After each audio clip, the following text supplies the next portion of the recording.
Oke. Jadi kayak biasanya ya, kayak kemarin. Kemarin Mas Kawin juga datang.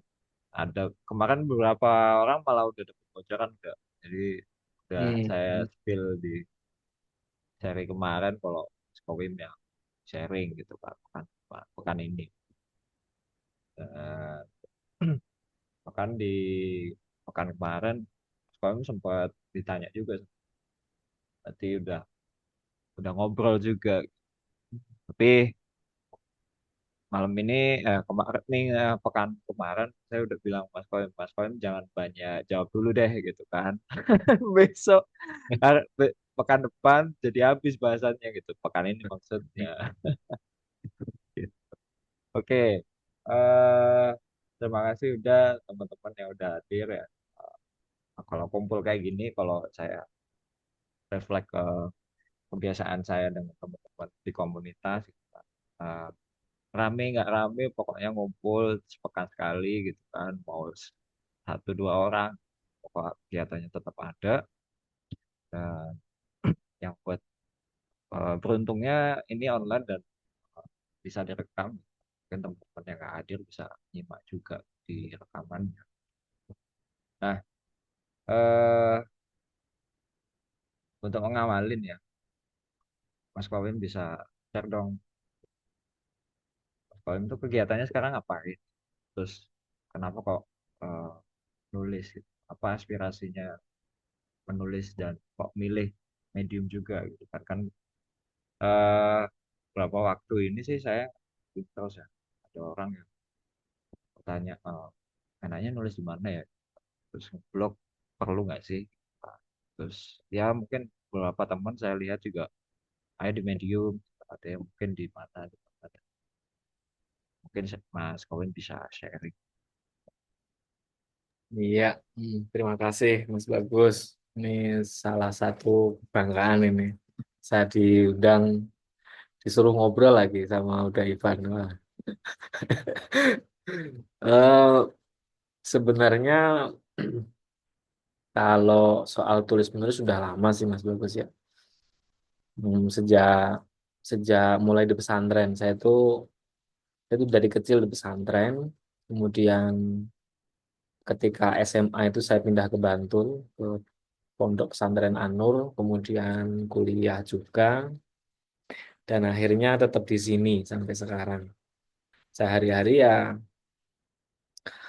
ngajar di kampus sama ngajar di pondok ya. Jadi rutinitasnya tuh apa namanya deket-deket gitu. Misal pondok, kampus kayak gitu terus. Nulis itu dari MA itu mungkin ada yang familiar dengan penerbit. Dulu itu ada penerbit namanya LKIS, Lingkar Kajian Islam Sosial Pak ya. Itu di Jogja. Kemudian dia itu buat namanya coret. Coret itu memang khusus untuk anak-anak sekolah di pesantren. Dan dulu saya ikut coret, kemudian itu karena dulu itu basisnya memang senengnya dulu kan awal-awal seneng baca novel, baca cerpen, baca puisi. Dulu ketika itu cerpen-cerpennya kayak Agus Nur, kemudian Seno Aji, Seno As, Seno Aji Gumira ya. Nah, dan itulah seperti juga penulis kayak Pak Edi Mulyono itu juga di era saya masih suka-suka baca cerpen dan lain-lain. Itu kemudian buat mading, buat apa-apalah pokoknya nulis ngirim tulisan dan macam-macam. Dan dulu itu kebetulan di pondok itu nggak ada komunitas. Jadi kemudian teman-teman yang kebetulan suka dengan sastra gitu, kemudian wah ayolah bikin komunitas yuk di pondok gitu. Nah namanya itu ini memang bukan indie-indie banget ya, namanya itu dulu Senja ya. Itu akronim, akronim dari ini sejenak menikmati kata apa ya. Tapi itu bukan akronim ya, tapi memang dipas-pasin aja deh gitu pokoknya. Dan itu alhamdulillah berhasil apa ya istilahnya membuat buletin yang terbit setiap bulan. Kemudian nulis tentang profil-profil kiai dulu yang tidak pernah terekspos. Kami wawancara, kami tulis, bahkan beberapa naskah guru kami itu yang dulu tidak pernah terpublikasi itu kami publikasikan dan kami kasih ulasan dikit-dikit ya. Dan alhamdulillah itu jadi ini, jadi apa ya? Jadi keyakinan dalam diri saya bahwa pokoknya nulis itu pasti bermanfaat, entah kapan pasti bermanfaat gitu. Nah, kebetulan juga itu dulu nggak ada perpus di pondok itu. Wah, ini harusnya ada perpus ini. Terus bikin perpus gitu sama teman-teman yang ada di dan di pondok. Dan itu berlanjut sampai saya kuliah, kemudian bikin blog.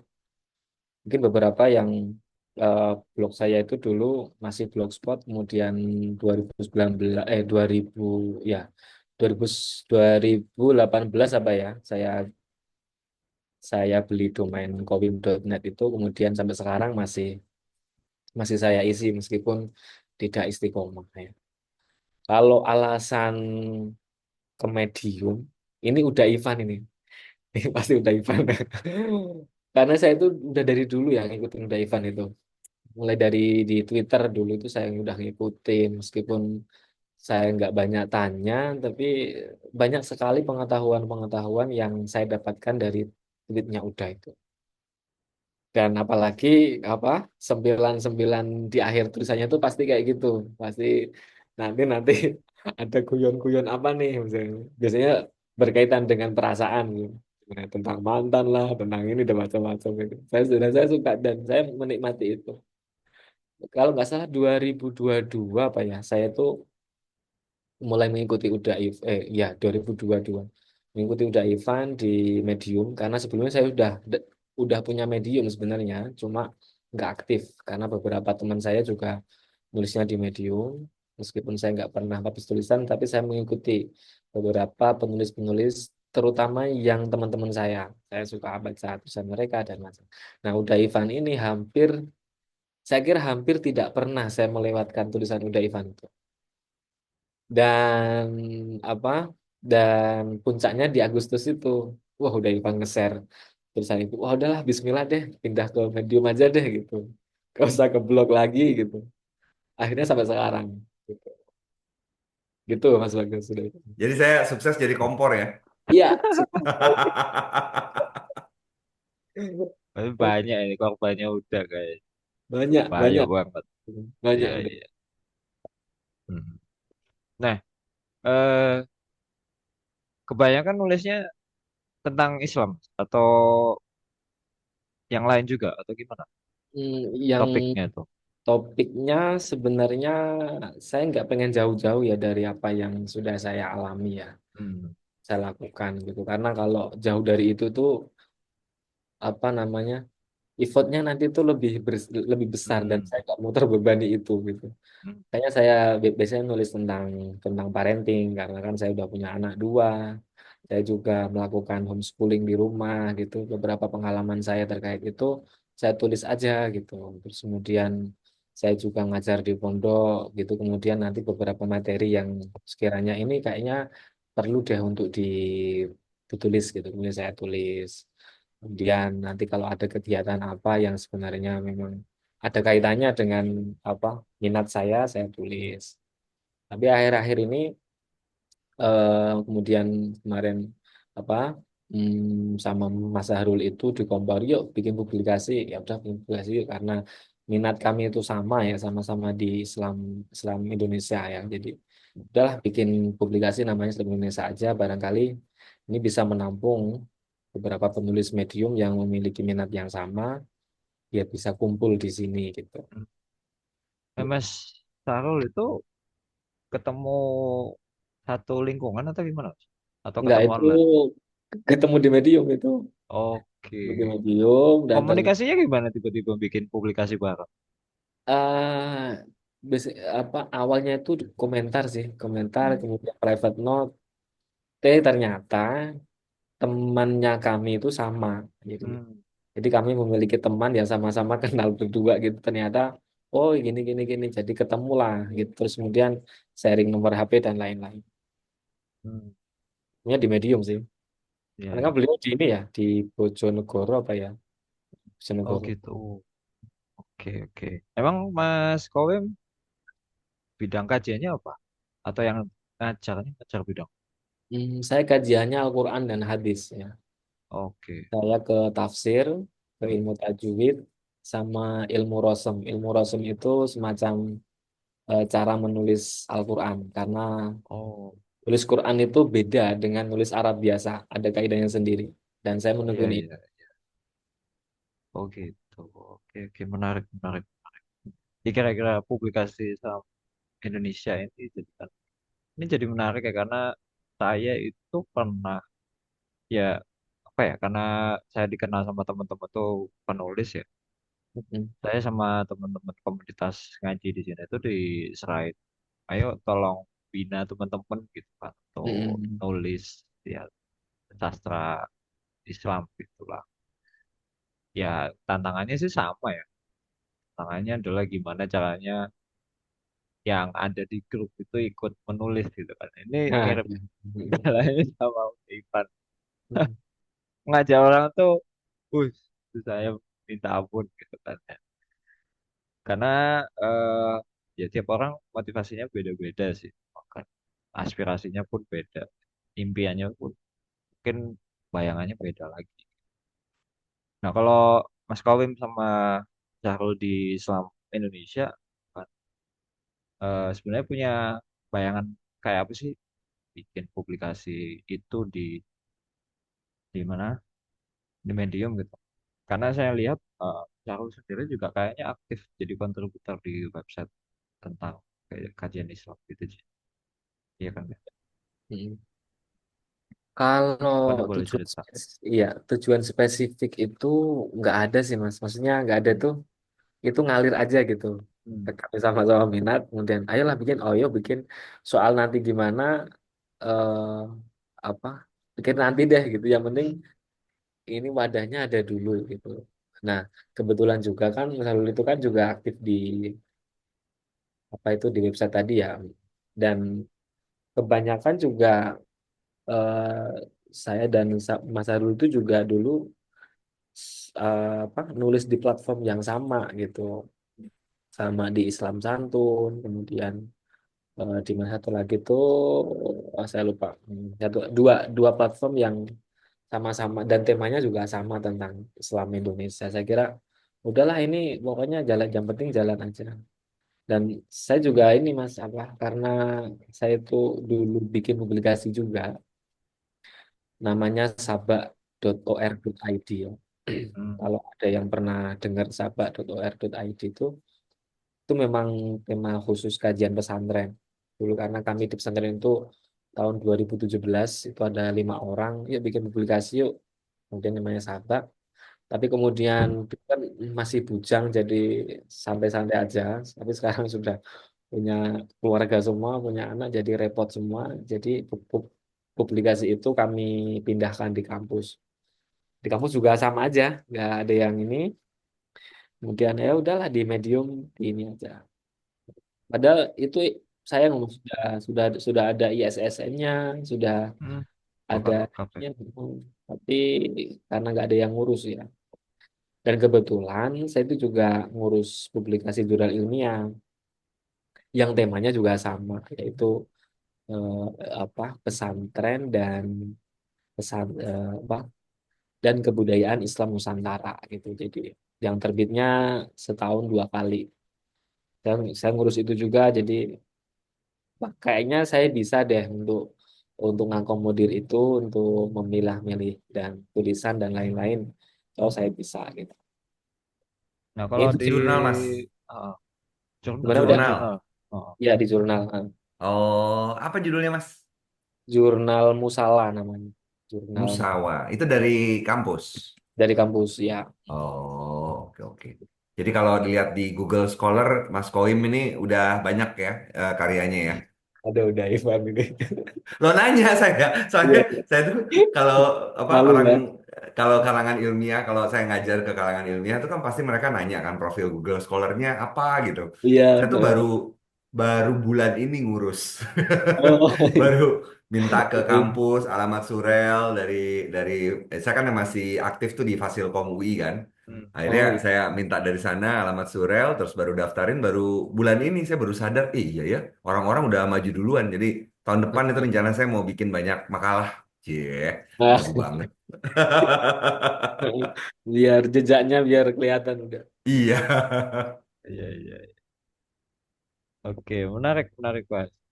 Nah, eh, di Islam Indonesia, Mas, eh, cerita lah, sedalam apa sih tulisan yang di apa ya, dekorasi mungkin, terus seleksinya kayak apa, terus Hmm, eh, nah, kesulitannya kayak gimana? Karena kan bahasa tentang agama ya, mungkin iya. beda dengan apa yang lain. Mm-mm. Oh, kalau kan ini baru Agustus apa September Oktober ya Oktober November 2 bulan 2 bulan lebih sedikit intensitas orang-orang yang ngirim itu sehari 1 sampai 2 beberapa hari ada yang 3 ada yang 4 ya.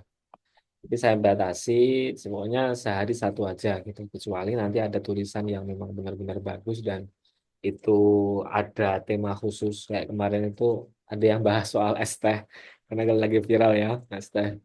Setelah itu kemudian saya terbitkan dua itu 1 hari 2 tulisan itu. Untuk kurasinya yang pertama secara secara ini dulu ya secara jenisnya dulu karena jenisnya ini bukan jurusan ilmiah jadi ada beberapa yang ngirim itu template makalah jadi latar belakang perusahaan masalah gitu kan saya jadi ingat kan kemudian nanti ada footnote-nya wah macam-macam ada sumber-sumbernya yang pokoknya itu langsung saya tolak itu tapi saya kasih catatan ya di judulnya saya kasih catatan bahwa ini tuh tidak sesuai dengan selingkung di Islam Nusantara silakan dibaca lagi gitu saya cuma bilang gitu ada beberapa yang nggak balik lagi ada 1 2 ya ada 1 2 yang itu direvisi kemudian balik lagi dikit disabut lagi dan kemudian saya terbitkan gitu yang kedua kurasi itu ya kontennya ya beberapa misalkan gini soal atribusi atribusi gambar kemudian comot-comot terjemah comot-comot screenshot-screenshotan kayak gitu tuh saya sebisa mungkin untuk dikasih keterangan apalagi kan sekarang memang lagi ini ya lagi banyak yang di revoke itu kemudian saya jadi lebih hati-hati nanti kasihan kalau dia apalagi yang sudah ikut MPP gitu itu yang kedua yang ketiga yang kontennya itu saya nggak mempersoalkan bagaimana dia menceritakan atau bagaimana pemikiran dia tentang Islam yang dia pahami tapi yang saya cermati hanya misalkan kayak kutipan Qurannya itu sudah benar apa belum ayat-ayatnya gitu kemudian hadisnya sudah benar apa belum. Kalau ada nanti yang salah menerjemahkan, nah itu baru saya kasih catatan tuh di ini. Mungkin Ada itu tapi ya, ada, tapi kesalahan-kesalahan kayak gitu ada. ada ada yang salah kutip ayat gitu saya coba ini, kemudian saya kasih catatan gitu juga ada. Kalau Perlu hadis ya jadi ya. Akhirnya ya ini perlu. Medium tuh punya fitur private notes tuh signifikan sekali ya Ya, untuk signifikan sekali ya. revisi daripada kalau misalkan kita setor ke publikasi mana tiba-tiba entah yang salah yang mana tiba-tiba colak atau Betul. bahkan kita ngasih data yang salah juga. Iya sih, menarik Dan tuh ini ya. juga saya niru udah juga nih beberapa salah salah apa namanya salah nulis saltik ya salah tik salah ketik kalau salah ini saya kasih catatan juga gitu dan biasanya di terakhir itu saya kasih ini kasih kalau ini dijadwalkan besok saya kasih tulisan ini dijadwalkan hari ini tanggal ini pukul segini gitu jadi biar biar mereka nggak apa ya nggak nunggu-nunggu gitu mungkin karena ini masih 1 2 per hari ya jadi masih Iya, longgar iya. kalau di KPM kan sudah belasan nggak mungkin. Iya, iya. Kebayang nggak sih Mas kalau publikasinya nanti misalkan eh, apa ngundang atau apa ya, saya nggak bilang bisa menarik perhatian, tapi entah mungkin nawarin gitu kan, tokoh Islam Indonesia gitu, tokoh Islam yang di Indonesia untuk nulis juga gitu, kemudian dipublikasiin di Islam Indonesia, menurut Kalau bayangan oh itu gimana? belum, belum ada bayangan itu. Tapi kemungkinan kayak gitu bisa nggak kira-kira? Bisa, sangat bisa Mas. Kalau memang media apa publikasi ini jadi apa ya, ya menarik perhatian banyak orang, kemudian nanti bisa. Dan sampai hari ini tuh saya seneng karena di kampus teman-teman sejawat saya itu ada dua yang bikin akun Medium dan nulis. Gitu. Jadi udah seneng itu. Ya ya betul. Pokoknya ini Ini jadi Nia dan Nia Nia Nia ini juga katanya korban dosen ya nih. Nia. oh iya, oh iya, iya nih. Kalau ke mahasiswa belum sih, cuma ke beberapa teman-teman aja yang ya, Pak, saya kompori aja. Bisa. Oke, mungkin udah ada tambahan. Aku lagi nyimpen pertanyaan. Banyak, saya kalau ngobrol sama orang itu banyak sekali ide yang muncul di kepala Kalau saya. udah terlatih Oke. jadi host. Oke, yang pertama ya, itu menarik sekali yang tadi Mas Koim sampaikan itu ada penulis yang mengirim dalam bentuk makalah. Saya kan sering memberi pelatihan penulisan ilmiah populer kan. Salah satu isu yang dihadapi oleh akademisi sebenarnya adalah bagaimana mereka itu bisa menjangkau publik. Tulisan mereka itu banyak yang selama ini tuh di Menara Gading. Ya udah mereka bikin untuk keperluan nilai kan, atau poin kan. Terus ya ilmunya ya beredar, tapi beredarnya di kalangan akademisi saja. Belakangan itu karena terutama kalau menurut saya ya, salah satu yang mendorong itu adalah keinginan kampus untuk meningkatkan jumlah pendaftar. Ini bahkan tiga kampus terbesar di Indonesia saja, saya urut sesuai dengan peringkat ya, UGM, ITB, UI, itu mereka berusaha keras gitu untuk mendorong dosen-dosennya untuk menulis ilmiah populer. Nah, yang jadi masalah adalah platformnya. Tulisan ilmiah populer saat ini itu yang saya tahu ya, itu baru, bentar, kok The saya lupa ya. conversation. Ya, The Conversation. Dan itu pun The Conversation itu sangat ketat. Harus terdaftar di mana? Di alamat sural kampus, menjadi perwakilan kan. Ya. Nah, jadi yang terpikir oleh saya itu adalah bagaimana pelan-pelan medium ini bisa menjadi wadah orang untuk menulis ilmiah populer. Di Amerika kan sudah terjadi kan yang Ya, kayak Mas Bagus nulis kemarin itu tuh apa kalau nggak salah edisi yang sebelumnya deh, awal yang edisi sebelumnya. Itu kan ada how to write academic ya di Ah iya. Medium kan. Hmm. Jadi menurut saya nih ini potensi sebenarnya. Cuma saya pribadi itu kan saya itu gayanya tuh gaya gaya tidak memaksa. Kalau dilihat di Twitter kan juga kan saya nggak maksa gitu. Saya cuma kasih tahu aturannya ini, mau ikuti boleh, nggak mau ikuti nggak apa-apa. Termasuk Medium, kan yang saya lakukan dengan mengirim terus kiriman tulisan-tulisan saya, tautan tulisan itu kan biar orang kalau ada yang iseng ngeklik, terus saya nggak pernah gitu loh dengan eksplisit bilang, ayo nulis di Medium gitu, nggak pernah terlalu. Jadi yang saya harapkan nih pelan-pelan, saya akan juga coba sisipkan di kelas-kelas saya kalau kebetulan itu penulisan ilmiah populer. Saya mau mengajak kalangan akademisi untuk coba menulis ilmiah populer di Medium. Sekarang saya lihat tuh udah ada beberapa orang ya, ada dosen budaya, waktu itu saya lihat namanya saya lupa. Terus ada beberapa lah. Jadi maksudnya nih eh, jenis tulisan dari segi bidang keilmuan itu makin banyak. Sekarang kan yang dikeluhkan nih karena banyak sekali orang yang kemudian euforia menemukan tempat gitu terus dapat penghasilan. Tulisan ulasan mereka tuh rata-rata yang berhubungan dengan platform Medium, bagaimana meningkatkan audiens. Saya yakin badai ini bakal berlalu. Maksudnya lama-lama akan ya mungkin 1 atau 2 bulan ini masih orang euforia, tapi lama-lama kan akan menurun juga. Nah, pada saat itulah baru kelihatan mana penulis yang otentik seperti Mas Bagus bilang gitu. Dia kemudian akan menulis dengan lebih spesifik. Sekarang udah mulai kelihatan kok penulis-penulis yang pada awalnya tuh kelihatan banyak sekali membanjiri dengan artikel-artikel yang bombastis, lama-lama tuh mulai hilang gitu karena udah bingung mereka mau nulis apa lagi.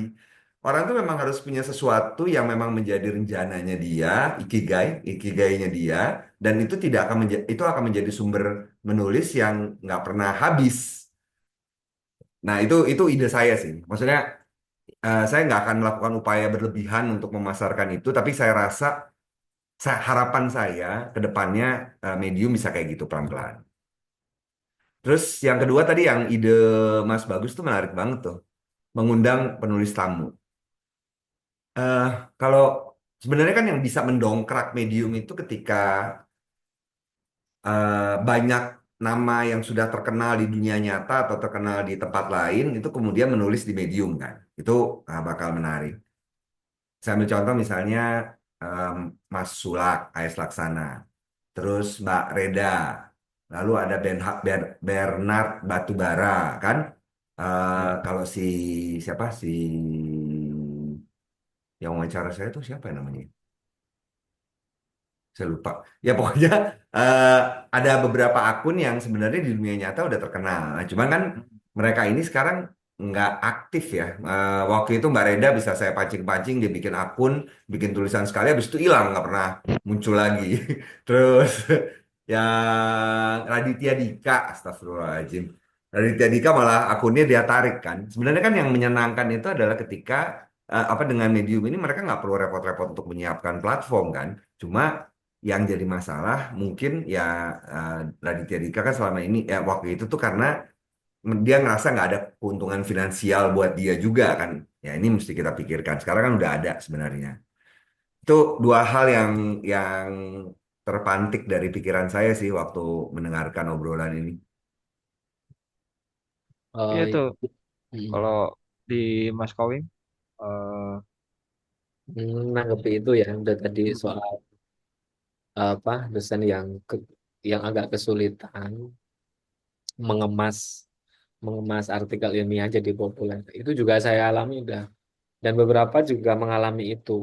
Makanya dulu tuh pas pandemi itu saya ikut kelasnya udah Ivan. Kemudian saya ingat saya tuh dua. Saya tuh ingatnya apa? Udah Ivan sama satunya lagi saya lupa yang tentang menulis artikel populer. Ilmiah populer itu ketika Apa ya? waktu dulu pas pas diskon itu kemudian saya ambil kelas dan saya tidak hanya ngambil itu tapi beberapa misalkan saya ngambil kelasnya siapa itu Iqbal Aji Daryono. Oh iya. Hmm. Dan itu selama saya nulis di beberapa platform saya selalu mencantumkan atribusi saya sebagai dosen di IIK Anur gitu. Misalkan dulu saya pernah di Detik, pernah di Mojo, di beberapa itu saya tuliskan itu dan banyak ternyata teman-teman itu oh ini tuh memang memang penting untuk promosi gitu. Memang memang ada kepentingan untuk promosi itu maka beberapa memang ada yang kemudian lari ke media-media itu untuk bisa menyisipkan apa namanya atribusi dosen di sini gitu ya mungkin gitu Ya. kalau saya kira gitu.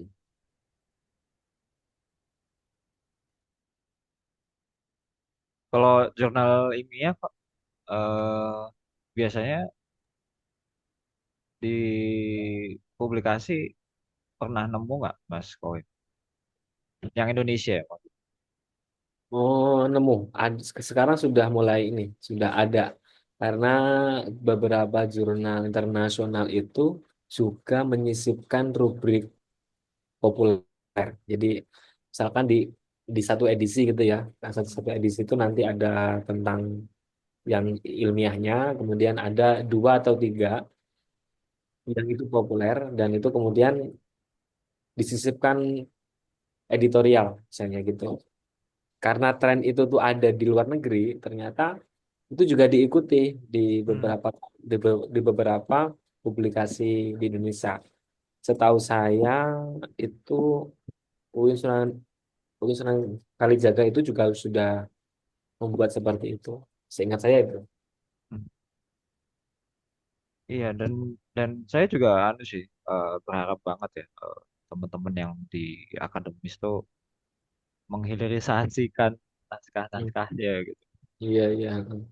Iya kan. Karena selama ini memang saya juga kan tulisan populer mereka cuma di the conversation gitu. Nah, itu ya kurang lah kalau cuma satu publikasi gitu kan. Atau seenggaknya di Medium katakanlah memang Medium itu orang Indonesia menganggapnya sebagai platform apa ya blogging pribadi gitu kan. Seenggaknya kan cerita pribadi sisi di balik aktivitas gitu kan ya. Kata saya kan juga sesekali kan udah eh, kan sempat ikut kelasnya Mbak Oki ya di Madasari ya. Itu kan akhirnya ngumpul di grup gitu kan. Kadang juga temukan naskahnya teman-teman KBM gitu kan, terus rekomendasi ke beliau gitu. Terus saya juga arahin penulisnya, ini naskahnya mungkin bisa dipublikasiin di omong-omongnya Mbak Oki gitu kan. Nah, saya juga berharap sebaliknya ya, maksudnya Mbak Oki kapan nih kira-kira muncul di Medium gitu kan, untuk di sisi lain selain omong-omongnya gitu kan, kayak gitu. Itu yang belakangan juga terpikirkan untuk eh, menarik eh, tokoh-tokoh yang punya cukup pengaruh gitu kan di dunia literasi Indonesia. Wong dari udah Ivan Lanin satu orang aja gulungannya segitu banyak. Tiba-tiba KBM langsung diserbu banyak orang gitu. Itu yang saya coba pikirkan nanti. Dan ini kan eh anu udah aku juga cerita yang kemarin kan Pak peluang buat teman-teman kontribusi itu jadi volunteer. Dan ini eh, pekan ini nih mulai saya Sudah ada yang mendaftar. garap banyak banyak Woi, banyak. yeay. Nanti nanti coba saking banyaknya saya jadi bingung gitu kan. Ini kalau cuman butuh berapa orang nanti nyeleksinya gimana gitu. Karena Gini aja, sis kalau saran saya yang namanya hubungan kerja itu kan kayak hubungan cinta ya. Harus ada masa apa? Masa kenalannya. Kalau menurut saya terapin aja masa uji coba 1 bulan gitu loh, biar nggak pusing seleksinya, Mas. Jadi nggak usah 1 orang, langsung beberapa orang sekaligus yang menurut Mas bagus cukup bagus. Menurut Mas bagus cukup bagus. Yang menurut Mas bagus cukup oke. Terus habis itu kita nanti itu aja selama sebulan diuji coba. Nanti kan bisa kerasa kan mana yang cocok, mana yang enggak. nah kalau di Mas Kawim selama ini kalau ngurusin publikasi bikin timnya gimana tuh? Sama Mas Syahrul kemarin Iya, cuma 2 orang itu. Heeh, cuma kalau dua. yang sebelum-sebelumnya atau di jurnal kampus mungkin. Kalau sebelum-sebelumnya karena kalau jurnal ilmiah itu kan 6 bulan sekali ya, 6 bulan sekali Mm-mm. terbit. Biasanya 1 bulan sekali kumpul redaksi untuk Mm. nyeleksi naskah biasanya. Mm. Itu misalkan ya untuk publikasi yang saya ini tuh saya kan ngurus dua publikasi. Satu lagi tuh 6 bulan ini ada 230 Wih, tulis. ya ya. Wah ini ya Allah ini. Saya tuh khawatir nih. Ini tuh demam, demam publikasi oleh para dosen yang menugaskan mahasiswanya untuk ngirim artikel Oh, biar namanya itu nampang di sana gitu. Kadang-kadang heran sama kayak gitu tuh. iya iya iya. Jadi dosennya ikut namanya Ya, mahasiswa ya. ya betul Iya. sekali. Gratisan, nggak ngapa-ngapain. Selagi ditaruhnya paling terakhir sih nggak apa-apa sih. Yang nggak bagus tuh kan kalau ditaruhnya sebagai penulis pertama kan. Nah Ya, Nah, itu yang kurang bagus tuh. belum lagi mulai pada pakai AI, makin iya, makin nih. iya, iya, iya. Tantangannya juga itu tuh. Tapi sekarang sudah bisa lah untuk membedakan mana AI dan mana tidak. Tapi kalau kalau di tulisan tentang Islam gitu, Nah, Mas Koim pernah nyaksiin nggak yang pakai AI atau kentara banget atau ada ciri tertentu gitu. Ada, ada, ada sih Mas. Kalau yang lebih parah itu ini malah eh, apa? Ada selipan-selipan kata kata saya tidak bisa gitu loh maksudnya itu ada gitu. Itu kan jadi wah ini AI ini gitu. Enggak, dan parahnya berarti orang yang menggunakan AI itu sama sekali nggak baca apa yang dia Nggak tulis. baca, Maksudnya kan, nggak diedit. Itu iya parah, kan malu-maluin. malu-malu ini ya. Aduh, parah. Orang jadi manja emang nih. Kalau yang anu misalkan naskah teks bahasa Arab gitu, itu apa muncul juga di AI-nya? Pernah Hmm, nggak? kalau tes bahasa Arab saya belum pernah ya, belum pernah. Maksudnya belum pernah coba dan juga belum pernah mengetahui itu. Karena jurnal yang saya urus ini hanya cuma dua bahasa, sebenarnya tiga bahasa sih. Arab, Inggris, Indonesia, tapi yang banyak itu dua bahasa, Inggris dan Indonesia. Yang Arab itu hampir jarang. Ya, Mas. Mm. menarik, menarik. Oke, eh teman-teman yang lain, Mbak Nien kok nggak salah kampusnya juga kampus Islam ya? Ada tanggapan, pertanyaan, atau Mas Kang Ibrahim, Mas Farhan juga nih.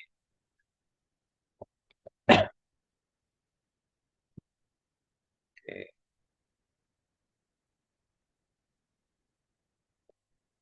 Nah, tuh ayo nimbrung nimbrung pengalamannya nulis tentang keislaman. Kalau saya anu Mas, Kowi, eh terpikir kan juga mau nulis di Islam Indonesia ya. Tapi kan saya tuh latar belakangnya dulu ekonomi Islam. Hmm. Ekonomi Islam dan lihat Islam Indonesia nih terpikir buat nulis lagi soal itu. Karena sejauh ini sepanjang karir saya nulis gitu, saya bahkan cuma nulis tentang ekonomi Islam tuh cuma waktu skripsi gitu kan. Atau sama tugas kampus gitu tau ya. Gitu. Jadi waktu Islam Indonesia di Medium kepantik lagi gitu kan. Pengen dalamin lagi dan memang lebih sukanya soal uh, pemasaran Islam, uh, pemasaran ekonomi Islam intinya kayak gitu. Jadi uh, concern saya itu kan problemnya biasanya kan topik-topik tentang Islam tuh bungkusnya kadang nggak pas gitu, Pak. Atau tulisan-tulisannya juga nggak oke gitu.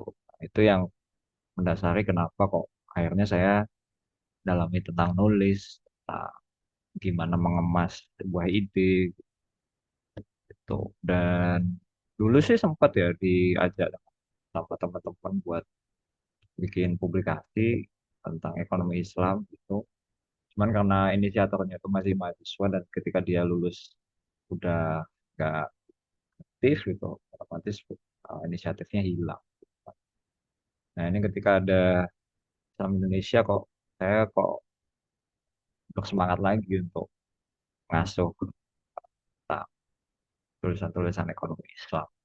Karena saya sendiri juga masih pengen relevan ya dengan ekonomi Islam karena keluhan saya itu nanya ke teman-teman, kalian yang masih aktif di bidang itu, misalkan teman-teman yang di OJK, BI, atau yang masih dosen gitu kan, kalian baca tentang ekonomi Islam itu di mana?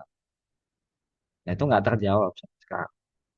Misalkan website apa atau eh, rubrik apa gitu, atau majalah bahkan itu nggak terjawab. Kan sayang sekali ya karena eh, kita Muslim terbesar dunia, tapi ekonomi Islamnya malah ketinggalan. Padahal potensi ekonomi dari dulu, dari saya awal kuliah tuh udah digembor-gemborin pusat halal lah, malah ada yang bikin tulisan dan nggak ada edukasi yang pas gitu. Akhirnya orang pada ngerasanya ekonomi Islam nggak ada bedanya sama yang konvensional. Itu kan miris ya. Padahal ya lama-lamanya udah cuci baku buat bikin jalan, buka jalan gitu. Kalau yang di Islam Indonesia sekarang di luar mungkin apa cabang-cabang Islam itu yang paling banyak ada nggak yang soal ekonomi juga gitu? Ya sejauh ini belum ada ya, ya ekonomi. Karena kalau ngomongin ekonomi itu nggak ada selesainya kan. Maksudnya zaman kan berkembang, transaksi juga berkembang, tapi teksnya kayak gitu-gitu aja gitu. Jadi kan mau nggak mau teks itu harus dibaca ulang dan disesuaikan juga dengan kebutuhan zaman. Bukan artinya teksnya yang mengikuti zaman, tapi bagaimana penafsiran-penafsiran teks itu yang kemudian bisa mengakomodir semua permasalahan ekonomi yang ada di zaman sekarang. Itu yang kayaknya paling sulit itu kayak gitu, Mas Bagus. Iya, iya. Tuh, Mm-mm. Nia mau nanya tuh, nanya apa tuh? Oh, Silakan. mm-mm. Ini Pak, kan apa namanya? Kalau di kampus saya itu juga sebagai kampus yang apa? Ya nggak pure ilmu murni ya, maksudnya ya kampus dakwah juga lah, kayak mirip-mirip UIN gitulah, cuma dia swasta. Nah, apa namanya? Saya sebagai kontributor tidak rutin bagi media jurnalistik kampus maupun sebagai apa namanya? Penulis yang itu kadang nggak bisa lepas dari corak dakwah di medium, meskipun nggak semua nggak apa ya nggak dominan lah. Itu saya punya akhirnya punya perumusan seperti ini.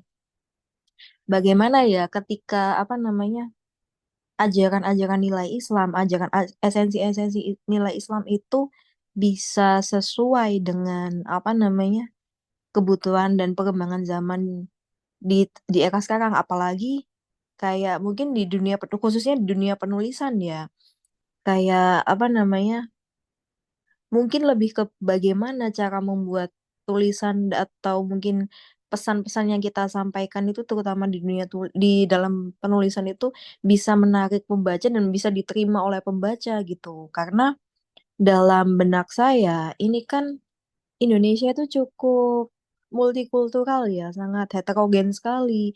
Baik itu aliran pemikiran Islamnya, baik atau mungkin nanti juga metode mempelajarinya, sehingga bagaimana apa kita bisa menyampaikan pesan-pesan yang seperti itu tanpa mengekskalasi konflik horizontal antar umat beragama sendiri. Karena kan bisa jadi ya suatu realitas atau pesan itu kan dimaknai berbeda-beda oleh tiap orang, apalagi jika dikaitkan dengan pemikiran keagamaannya gitu. Sehingga saya ingin tanya itu tadi bagaimana suatu pesan atau nilai dakwah yang ingin kita sampaikan itu bisa menarik bagi pembaca, bisa diterima dan tetap menjawab kebutuhan zaman gitu. Karena kan, iya sih, apa namanya, selain, iya ini sama ini, tantangan AI itu tetap nggak bisa kita tafikan gitu loh. Karena AI itu kadang ketika ditanya itu bisa menjawab. Misalkan apa pandanganmu terkait Tuhan gitu. Bisa bagaimana cara kamu menunjukkan bahwasanya Tuhan itu ada lah. Dia itu bisa menjelaskan dari berbagai perspektif dan bahkan ya itu yang akhirnya kemarin sempat jadi perbincangan juga dengan dosen-dosen kami gitu. Gimana ya kita itu bisa tetap eksis lah sebagai seorang penulis di tengah tantangan-tantangan yang seperti saya sebutkan tadi gitu. Terima kasih. Wah, ini panjang sekali ini. Ini bisa 2 SKS ini. Tapi kalau saya jawab secara sederhana ya, yang harus dipahami kan satu bahwa teks itu kan terbatas, ya kan? Dari dulu ya ayat Quran segitu, hadis juga segitu. Nah, saya kira semua teks agama kan juga terbatas kan. Akhirnya terbatas dalam jumlah kuantitasnya, tapi penafsirannya banyak gitu. Dan itu juga tidak dialami hanya dalam Islam, tapi juga semua agama mengalami itu. Sedangkan realitas kita itu kan selalu bertumbuh, berkembang, dan nggak tahu secara kuantitasnya itu sampai berapa gitu. Bahkan bahkan sampai sebanyak itu gitu. Sedangkan teksnya terbatas. Maka kita karena kita punya kesadaran itu, yaitu teks dan realitas itu sangat ada jarak terbatas dan nggak terbatas itu, maka kita harus membaca teks itu ya sebagaimana teks itu sendiri dulu sebelum nanti ke pemikiran. Dan itu kan dilakukan kan oleh semua ulama-ulama terdahulu kan, bahwa semua penafsiran itu ya pasti basisnya adalah konteksnya seperti apa. Kalau ditanya persoalan bagaimana kita bisa eksis dalam nilai-nilai Islam di era sekarang, ya berarti kita harus memahami dulu teksnya seperti apa, konteks sekarang seperti apa. Nah, konteks itu kan terkait dengan cerita ya. Artinya dari peristiwa yang kita lakukan sehari-hari. Dan itu yang sangat beragam.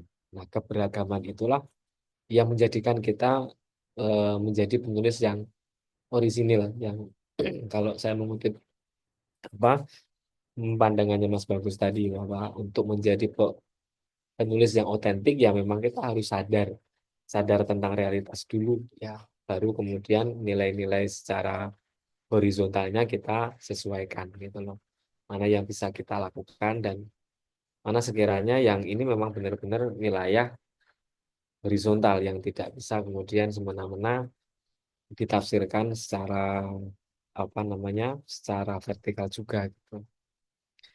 Mungkin itu bahannya. Ya, untuk tantangan AI saya kira eh, kalau saya kembali aja ke nilai awalnya bahwa AI itu ya membantu, bukan menjadi pengganti kita. Ini juga saya dapatkan dari Uda Ivan ya, memang kita harus bisa memposisikan AI itu menjadi pembantu kita, bukan menjadi pengganti kita. Oleh sebab itu nulis cerita itu yang yang bisa membedakan kita dengan Miyah yang udah pulang bubuk. Ada yang mau ikut itu Ada yang majang. iya, anak saya pertama yang jadi bahan konten itu. Oh, ini yang sekolah Yang belajar rumah. WA. Ya, ya, sebenarnya. Jadi sudah ini dia, sudah nyaman ngobrol sama AI. Iya, Yeay. saya juga pakai AI itu. Yang memang saya kenalkan sejak dini aja deh, biar nanti dia nggak kaget juga kalau udah sekolah kemudian menemukan itu gitu. Terus saya seneng gitu. Oke. Kalau Bania itu kendalanya apa? Pak, soal apa ya? Nulis yang ada kaitannya dengan Islam langsung gitu. Kalau saya ini sih masih di bagian apa namanya riset kayaknya. Karena kan kalau ngomongin agama itu kan cukup fundamental ya dan Iya. harus basisnya itu harus yang bisa dipertanggungjawabkan pastinya. Nah, sehingga apa namanya tantangannya itu ya bukan berarti harus diterima semua pihak ya. Enggak, jelas itu enggak mungkin. Tapi lebih ke bagaimana ya pesan-pesan dakwah atau pesan-pesan yang pengen kita sampaikan ya sebenarnya tuh ada unsur dakwahnya itu bisa diterima oleh ya sebagian besar orang orang lah paling enggak atau ya paling enggak sampai menghasilkan eksternalitas atau masalah lah.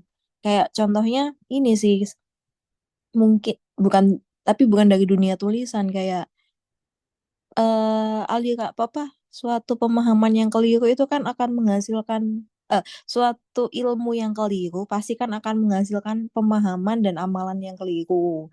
Nah, itu kan efeknya itu bisa domino, bisa banyak baik itu dari segi perilaku, segi spiritual ataupun dari nanti diamalin sama orang lain dan sebagainya. Dosa jariah ini jadinya saya. Nah, itu yang saya pikirin. Tapi kayaknya kalau dunia penulisan nggak sampai sedalam itu karena kita sudah melalui tahapan riset dan yang kedua tulisan itu kan apa ya orang untuk bisa salah paham itu kayaknya agak agak bisa diminimalisir juga itu. Tapi tetap kalau tantangan saya tuh di risetnya. Riset bagaimana menghasilkan suatu inputan biar outputan tulisan itu bisa berkualitas gitu. Saya rasa ini penyakit banyak orang ya. Maksudnya kita itu ragu untuk menulis karena menulis itu menurut kita harus sempurna. Iya. Itu juga bahkan saya pun juga kadang-kadang mengalami seperti itu. Saya menunda untuk menulis satu hal kayak saya tuh udah bercita-cita untuk nulis. Banyak sekali orang yang bertanya kepada saya pada umur berapa anak itu boleh diperkenalkan dengan bahasa lain. Saya udah riset banyak gitu ya. Cuman saya ragu banget karena saya takut apa yang saya sampaikan itu kemudian dijadikan patokan. Orang kemudian akan mengambil itu sebagai acuan. Ini juga cara saya untuk memaksa diri untuk mengeluarkan tulisan itu ya. Jadi eh, ya sama Mbak Nia tadi, kita takut gitu loh. Apa yang kita tulis kemudian berpengaruh kepada orang lain. Mungkin akhirnya saya sudah berhasil menerapkan itu pada beberapa contoh lain ya. Akhirnya yang saya lakukan saya keluarkan aja apa yang saya sudah dapatkan dengan pengetahuan yang terbatas. Artinya ya udah segitu loh. Cuman yang saya siapkan itu adalah mental. Kalau nanti ada yang protes, ada yang mengajukan data baru, ya itu saya terima sebagai bagian dari pengembangan diri. Artinya kemudian saya akan mungkin membuat tulisan lain yang kemudian menafikan atau mengganti tulisan saya sebelumnya. Ini banyak dilakukan kok. Itu Wittgenstein itu bikin buku keduanya itu menentang buku pertamanya. Jadi ya saya rasa modal utama itu adalah jangan takut untuk menulis dengan data yang sudah kita punya. Eh, Kalau kita tidak bertanggung jawab kepada dunia, dan yang mesti kita pikirkan adalah dengan menulis itu justru kita kan menstrukturkan pikiran kita kan. Apa yang selama ini mungkin luput dari perhatian kita waktu kita nulis itu pelan-pelan tuh muncul. Nah, nanti kita bisa bikin tulisan berikutnya yang melengkapi itu atau memperbaiki. Jadi anggap menulis itu sebagai sebuah proses. Itu sih sekarang yang saya yakin. Hmm. Saya sering Kalau Mas Koim ada tips nggak? Gitu. kalau tips kita juga masih banyak belajar. Kalau jenengan perhatian dengan eh, Islam Indonesia yang sudah saya tuliskan di ini ya, apa di perkenalannya itu kan sudah saya tulis bahwa nulis itu ya bukan ada kaitannya dengan salah dan benar. Karena saya tuh juga mengalami itu. Nah, itu karena ini saya kayak kayak gini tuh nanti salah nggak sih atau nanti anggapan orang bagaimana gitu dan ternyata itu bisa menghambat kreativitas yang harusnya saya miliki gitu. Jadi menunda-nunda itu akan jadi sempurna. Maka di perkenalan itu tuh saya tuliskan seperti itu. Memang ini nulis itu ya nulis aja, nggak usah takut soal salah dan benar karena itu bagian dari proses lah itu. Apalagi kalau kita ngomongin agama ya, agama kan kan kita nggak tahu juga yang agamanya terutama Islam itu yang dikehendaki sama Allah itu kayak apa kan kita nggak tahu juga karena sekarang Nabi udah nggak ada gitu udah. Jadi sama-sama bingung jadi ayolah gitu aja biar belajar bersama gitu. Kalau saya segitu sih. Pokoknya harus berani dulu deh, berani dulu. PR terberat itu sebenarnya itu, bagaimana kita menghadapi ketakutan kita sendiri untuk mempertanggungjawabkan tulisan kita. Nah, kalau saya sih merasanya jangan baper. Artinya kita kan sudah berusaha seoptimal mungkin kan. Saya yakin lah semua orang itu pasti waktu menulis itu pasti ada riset. Riset itu pasti terbatas. Kan kita terbatas dengan waktu, terbatas dengan wawasan kita, terbatas dengan akses kita juga kan. Justru begitu kita melempar sebuah tulisan, yang kita siapkan itu adalah oke, gue udah mengeluarkan apa yang saya ketahui. Yang saya tunggu sekarang adalah masukan dari orang lain kayak kemarin gitu misalnya. Nah, tuh. Saya nulis tentang eh apa ya? Oh, yang itu yang tentang nulis di ide itu muncul di kamar mandi. Terus tiba-tiba ada Mas Rudi itu kan yang dia ternyata punya latar belakang pendidikan psikolog dan dia menyumbangkan masalah apa DMN kalau nggak salah, DNM, Default Neural Mode. Nah, jadi ternyata ada teorinya tuh. Jadi justru itu yang saya tunggu kalau saya nulis tulisan. Saya menunggu menunggu komentar orang yang kemudian menambah wawasan saya. Mungkin gitu sih Mbak Nia. Artinya sebagai penulis kadang-kadang yang saya rasakan ya, saya ingin ya udah pokoknya gue mesti tahu semua dulu, baru gue berani mengeluarkan. Nah itu akan menghambat kita. Ya, ya, benar. Kalau saya eh, sukanya gini, eh, tulis tuh saya anggap sebagai mencari feedback ya, cari timbal balik ya, cari timbal balik. Bahkan sebenarnya kadang berharap cari ribut gitu kan. Ada juga yang nulis itu sengaja untuk cari ribut, sebenarnya Itu ada tuh juga orang, Mas Adrian tuh ada satu tuh penulis iya kan, medium terlalu sepi. iya kan, dia dia protes gitu kan, dia kok terlalu nyaman, dia berharap banyak perdebatan gitu kan. Nah itu kan juga salah satu cara untuk mendapatkan banyak timbal balik ya. Dan kita sebagai penulis tuh eh, dapat timbal balik kayak gitu tuh memang konsekuensi gitu kan, konsekuensi. Dan yang produktif adalah ketika dapat timbal balik yang mungkin berseberangan gitu, itu malah jadi menambah hasanah gitu kan, menambah pengetahuan, menambah perspektif. Kadang kita merasa pede nih, kita punya empati untuk orang lain, tapi ternyata empati kita tuh nggak seluas itu. Kita nggak punya perspektif itu. Kalau saya dari sudut pandang pengrajin ya, kemarin saya bilang pengrajin. Kenapa saya bilang pengrajin adalah karena di dunia nulis itu ada dua, gitu kan. Ada dua yang saya bilang kemarin. Itu ada yang seniman murni gitu kan, seniman murni.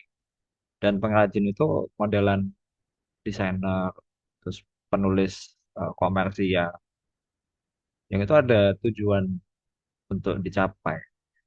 Nah, untuk model saya, nulisnya itu pengrajin, itu selalu berusaha untuk punya empati pada pembaca.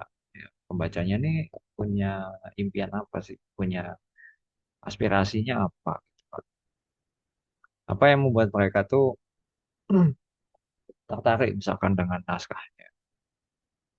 Nah, jeleknya adalah sudut pandang pengrajin atau penulis dengan empati seperti ini, kan, itu eh, ekspektasinya tinggi ya. Punya ekspektasi untuk, oh nanti tulisan saya bakal nyampe nih ke orang ya. Masalahnya nggak semua yang kita perkirakan tuh bakal nyampe. Ada yang kayak kemarin saya bilang nggak semua orang tuh bakal suka tulisan kita. Kita punya aspirasi yang beda, sudut pandang beda. Yang itu akhirnya harus mengubah mode. Ketika bikin naskahnya itu emang eh, ala order ya, dipesan. Ada komersial, ada mungkin tujuan lain, punya misi tertentu, propaganda bahkan gitu kan. Tapi ketika dilempar ternyata kok hanyut aja gitu, kok nggak bikin ribut misalkan. Nah, itu malah jadi ekspektasinya terlalu tinggi. Yang itu biasanya malah bikin eh, penulis modelan saya itu meragukan diri, malah kayak gitu. Itu banyak di teman-teman copywriter yang alami seperti itu. Kayak misalkan ekspektasinya, oh tulisan saya bakal bikin banyak penjualan nih. Ternyata enggak, ternyata biasa aja, ternyata nggak bikin viral. Itu yang jadi tantangan.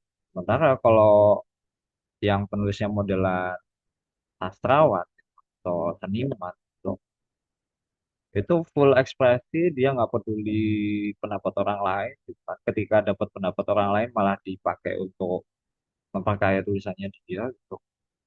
Itu jadi makin-makin eh, keren biasanya. Kalau di Medium mulai banyak tuh teman-teman yang punya latar belakang sastra, dia nulisnya memang sastra juga. eh, kita bisa belajar dari mereka tuh. Ada juga yang akademisi sastra pun juga ada gitu. yang saya cukup sering baca gitu kan, walaupun nggak di KBM. Dan Medium ternyata di Indonesia makin beragam nih penulisnya. Itu sih kalau dari saya. Jadi ya lempar aja terus kita ngumpulin timbal baliknya sebanyak mungkin gitu kan. Tuh.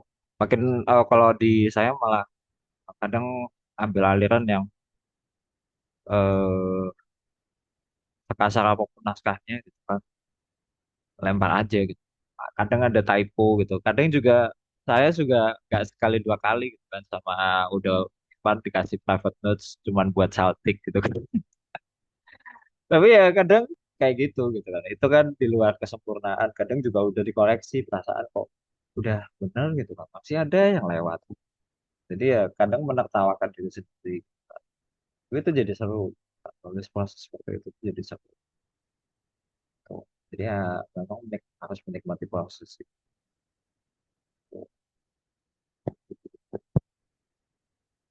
Kalau Mas Farhan, Mas Ibrahim, Kang Ibrahim, ada pengalaman nggak soal eh ya apa ya? Saya nggak bilang itu mental block ya, mungkin terlalu ekstrim gitu kan karena menghambat. Tapi kadang kita punya kekhawatiran.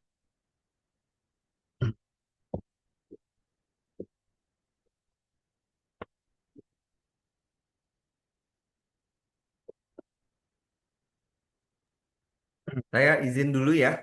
Oh siap udah, siap siap. Ya, Oh, ya inilah. udah. Sampai jumpa pekan depan udah. Ya, Masih udah. ya, Assalamualaikum. Makasih, Salam. Waalaikumsalam. Mas Koming kalau eh, sejauh ini ya pengalaman nulis di banyak platform. eh, Apa bedanya dengan sekarang mulai apa ya?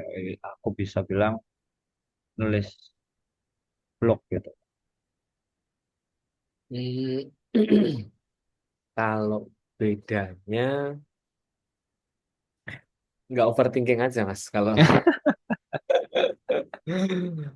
ya kan kalau kita ngirim ke media, apalagi media yang benar-benar jadikan sebagai tolok ukur ya. Misalkan gini, dulu tuh saya ingin pokoknya harus terbit di detik lah. Gitu. Hmm, Saya nulis beberapa kali selalu ditolak, itu kan jadi overthinking tuh. Wah ini iya iya. yang mana, apalagi nggak ada feedbacknya gitu loh. Hmm, Tapi benar. kemudian diterima, itu saya udah seneng. Oh ternyata gini toh. Jadi kemudian tahu polanya. Nah kalau sekarang, mohon maaf, eh, eh, eh, sorry, aku bangun dia. Terus sekarang nulis di Medium, nulis secara di blog pribadi itu memang lebih bebas aja, jadi nggak khawatir. Misalkan nggak perlu khawatir ini nanti dibaca orang nggak, Hmm, bagaimana. Jadi nggak ada kayak gitu-gitu lagi. Yang dulu itu sering terjadi kalau saya ngirim di beberapa platform itu. Ini diterima nggak ini? Gitu kan. Kayaknya itu sih Mas untuk bedanya itu. eh, tapi enaknya kalau di media memang kita akhirnya bisa anu ya, sebagai editor bisa kasih feedback di private notes itu ya. Itu fitur yang Iya. berharga banget sih, berharga banget. Gitu kan. Entah sebagai editor, entah juga sebagai penulis gitu. Itu bahkan kita nggak bisa dapatkan itu di platform lain. Iya. Betul. Nah, sejauh ini punya target nggak kalau untuk nulis tiap hari Target mungkin? kalau saya semenjak Agustus itu memang nulis setiap hari sih Mas. Dan saya memang mencanangkan bisa nulis 100 hari dan udah tercapai itu di Medium. Tapi setelah tercapai itu saya kemudian mikir-mikir lagi itu. Wah, ini mau dilanjutin nggak diterbitin terus di Medium gitu. Karena lama-lama saya juga kadang-kadang jenuh gitu loh Mas. Jenuh. Hmm, Jenuh banget kadang-kadang ini saya ngapain sih gitu kok nulis nulis di apa harus terbitin di Medium gitu. Makanya setelah saya tercapai 100 hari itu, kemudian saya cukupkan. Saya harus rehat dulu deh dari Hmm. terbit tulisan tiap hari di Medium karena ingin cari tahu dulu bagaimana. Nah, mungkin setelah 1 bulan kayaknya nanti apa bagaimana nanti nggak tahu ya. Tapi tetap saya tetap nulis tiap hari, Mas. Hmm. Meski jadi terbitin di Medium. Tapi kalau sebagai editor eh, ada ngerasa harus tetap muncul nggak sih? Nah, harus ada. Itu jadi pokoknya harus minggu sekali deh minimal muncul gitu di Oke, publikasi. iya, iya. Dan nanti ini diurus nggak sih publikasinya kan gitu. Betul, karena di Medium tuh sayang banget juga banyak publikasi dulu ya. Kalau saya kan sejak 2017 tuh nyaksiin publikasi muncul, hilang. Gitu kan. Kebanyakan emang rata-rata terbengkalai, kalah, punya inisiatif lebih besar. Tetapi ada jarang sih yang publikasinya jadi lebih besar dan mereka ninggalin Medium tuh ada tapi jarang. Hmm. Akhirnya kan sayang ya, apa naskah-naskah yang pernah muncul terus publikasinya kok nggak terawat itu sih. Berarti kalau KBM ini sudah berapa tahun Mas ya? Udah mulai Kalau dari tulisan pertama berarti apa ya, 7 tahun ya. 7 tahun ya. Betul-betul. Kalau anggota Hmm. itu mungkin 2018 berarti itu pun 2018 awal Januari sekitar Hmm. itu berarti kan 6 tahun ya, 6 tahun Iya, sebagai komunitas.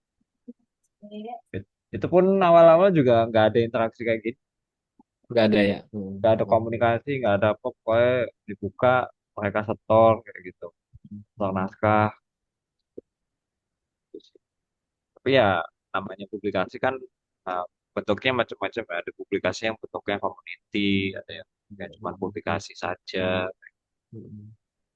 Ya kan Mojok pun nggak semua penulisnya dikumpulin jadi satu ruang atau grup Iya. gitu kan. Betul. Tuh, itu sih. Tapi kalau di KBM memang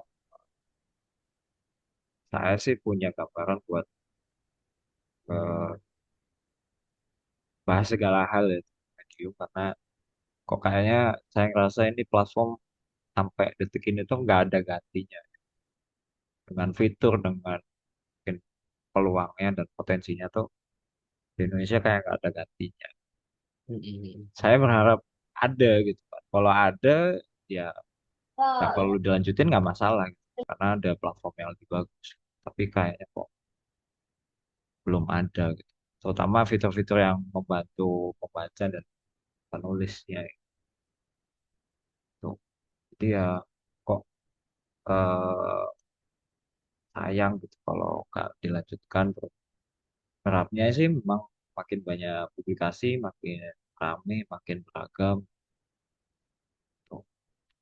Dan kemarin ada tuh yang bahas topiknya nggak kayak biasanya. Biasanya tuh kan mungkin pribadi, refleksi, terus modelan Daivan Lanin kan banyak yang wajar ya meniru tokoh gitu kan atau orang yang lebih sukses. Tapi kemarin ada juga yang mulai Indonesia tuh eh, argumentatif, bidangnya kesehatan, bidangnya sains, kayak gitu. Makin seru sih, makin seru. Ya termasuk Islamis Indonesia ini juga nggak kebayang kalau di YouTube ternyata uh, ada nih yang gitu, pakai selamat. Karena kalau dulu Medium tuh isinya anu, not ya. Kalau Medium kalau kita bahas soal sejarah Medium tuh kebanyakan penulisnya programmer. Kedua pendiri startup. Terus kemudian produk developer kayak gitu. Terus lalu marketing. Ya, intinya sekitaran sekitaran bisnis digital gitu. Sementara kalau di Indonesia yang bidang itu malah jarang banget yang tulis. Ya di Indonesia tuh dunia tulisnya tuh tulisan tentang humaniora yang banyak kan tentang keseharian, tentang bidangnya masing-masing yang dekat dengan manusianya. Dan waktu ada Islam Indonesia nih jadi angin segar sih. Saya malah kepikiran buat narik teman-teman lagi nih yang kemarin sempat saya bina gitu kan.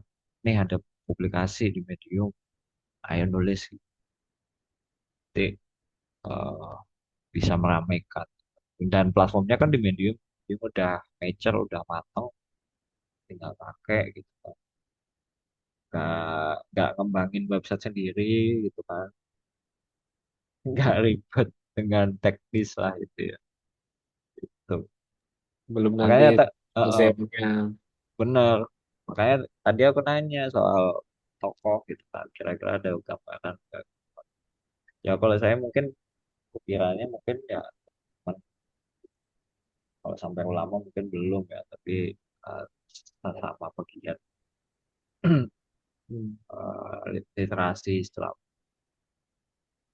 personal essay. Saya tanya dari Mas Farhan nih, Oh kalau iya. ada bagus soal personal essay biasanya dipakai dalam perkuliahan kah? Soalnya saya belum pernah kuliah, tapi saya tanya ke AI, jadi tulisan saya bakal personal essay. Oke. Iya, iya. Ini personal essay itu juga dipakai ya. Saya cuma sering sering ngasih tugas kayak personal essay itu karena saya ingin tahu ya, tahu bahwa Pandang. mahasiswa itu benar-benar orisinil, dia memang benar cerita sesuai dengan pandangannya, dengan apa yang dia ketahui. Dan seperti itu, saya bisa lebih peduli sama mahasiswa daripada mereka baca buku, kemudian apa ngutip-ngutip itu kayak gitu aja. Itulah kalau saya kira lebih kering. Ah, karena kan kebetulan saya ngajar tentang teologi ya, saya ngajar teologi Islam. Jadi kalau ngomongin Tuhan terus kan bosan. Tuhan begini begitu gitu. Jadi saya pengen tahu cara mereka apa, cara mereka Melogikakan deh. kemudian merespon tentang teori apa gitu yang meniscayakan apa. Jadi memang dipakai dipakai Mas Farhan. Jadi kalau jenengan itu bertanya ke AI tulisan saya sebagai kategori personal essay itu dikategorikan seperti itu juga sangat saya gunakan sering bahkan sering saya gunakan untuk perkuliahan. Mas Farhan ini Oke. dari mana nih? Oke, untuk personal essay kalau saya sempat bahas soal ini Mas Fakar, otentik ya, otentik. Jadi eh, ketika kita nulis personal essay itu kita punya pandangan pribadi ya, sudut pandang, argumentasi, bahkan mungkin kayak Mas Kawin tadi bilang, kita tuh punya cara melogika yang mungkin berbeda dengan orang lain ya. Karena kan kita punya pengalaman pribadi ya, kayak masa kecil dengan lingkungan yang beda, bacaannya beda, lalu mungkin sekolah beda, bahkan mungkin konteks agama, terus interaksi dengan orang lain seperti itu kan beda ya, dan itu biasanya mempengaruhi cara berpikir, cara menyikapi sesuatu. Itu kalau di tulisan jadi menarik gitu kan. Kalau udah Ivan Lanin bilang kan tadi tulisan beliau tuh otentik ya, nggak akan ada yang bisa meniru. Itu yang jadi poin penting ketika kita berlatih tulis juga. Karena kalau tulisannya mirip dengan yang lain, sebenarnya AI juga bisa ngelakuin itu. Akhirnya yang membedakan adalah eh, kita punya pengalaman pribadi gitu. Dan kalau nanya AI, mereka nggak punya pengalaman hidup ya, gitu kan. Mereka cuma punya data, mereka olah, gitu kan. Tapi mereka nggak punya masa kecil, misalkan, gitu kan. Nggak punya masa kecil, terus makan apa, gitu kan, misalkan. Nah, kayak gitu. Itu eh, kalaupun bisa menjawab ya itu cuma sekedar jawaban kering gitu, nggak benar-benar terjadi. Nah, beda cerita ketika misalkan nanti AI-nya memang eh, sudah berwujud dan mereka punya reality sendiri. Nah, itu nanti bahasan beda lagi, gitu kan. Walaupun trennya mungkin ke sana, trennya mungkin ke sana. Tapi kan untuk kita yang mungkin punya pengalaman beragama gitu kan, akhirnya jadi menarik juga gitu. Ada sosok kayak gini gitu kan, kebiasaannya ngapain, kerjaannya ngapain. Ya, menurut saya sih di masa depan jadi bukan menakutkan ya. Bagi sebagian orang mungkin menakutkan.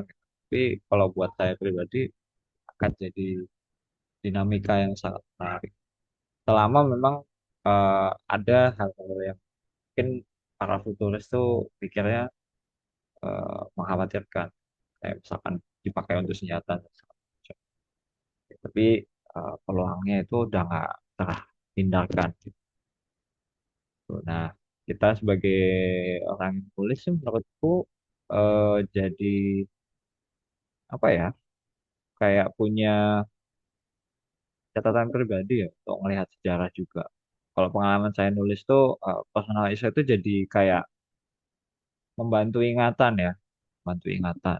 Personal essay itu bisa membantu ingatan, mengingat konteks-konteks tertentu. Kadang kan kita lupa dengan kejadian tertentu dan kita uh, ketika pernah nulis esai uh, sudut pandang pribadi itu bisa ngebantu kita untuk ingat, oh dulu kayaknya pernah kayak gini. Oh beneran. Tuh. Itu juga bagus tuh untuk merawat sejarah sendiri ya. Oh. Mungkin jadi semacam memor ya Mas ya, jenisnya Mm-mm. itu. Nah bener ya kan.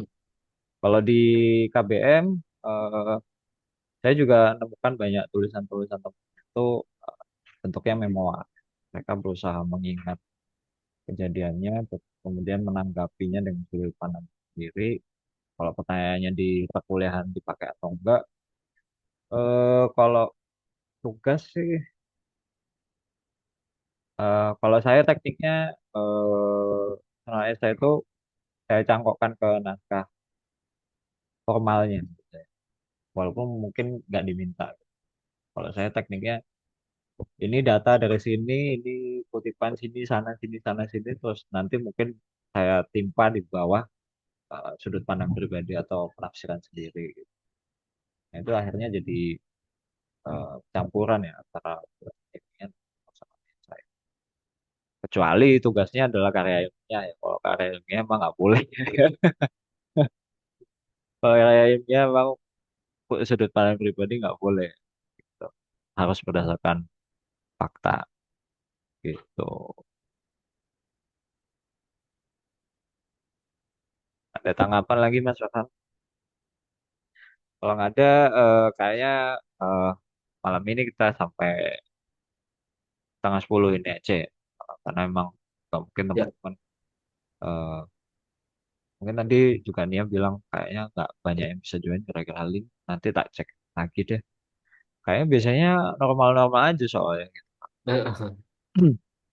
Oke, nggak masalah sih. Udah Ivan Landin malah tadi datang juga, jadi tetap ya, oke lah. Mungkin itu ya.